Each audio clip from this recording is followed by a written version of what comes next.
இந்த உலகத்துல நல்லவங்க எங்க தேடினாலும் கிடைக்க மாட்டாங்க. ஏன்னா நான் வீட்டுல இருக்கேன். நாத்தனாருக்கும் ஒரு வித்தியாசம் இருக்கு.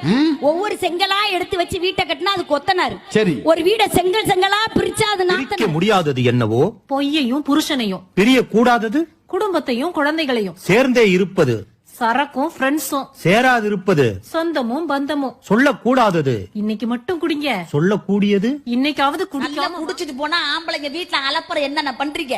ஒருத்தர் நேரா பொண்டாட்டிட்ட போய் வசனம் விட்டான். கண்ணே உனக்கு நான் தாஜ்மஹால் கட்டவா, வசந்த மல்லிகை கட்டவா, இல்ல உன் இல்லங்க என்ன சாப்பிட்ட? அதான் சாப்பிடல சொல்றேனே. சாப்பிடாம என்னடி வாய்ஸ் இது? ஏண்டி சோகமா இருக்க? காலையிலேயே பக்கத்து வீட்டு தாத்தா திட்டிவிட்டாருடா.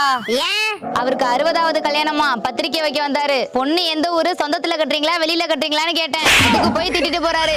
உன்னெல்லாம் திட்டி இருக்க கூடாதடி. ஏங்க, இந்த காதலிக்கும் பொண்டாட்டிக்கும் ஒரு வித்தியாசம் இருக்கு. என்னன்னு தெரியுமா? வழக்கம் போல நீயே சொல்லு.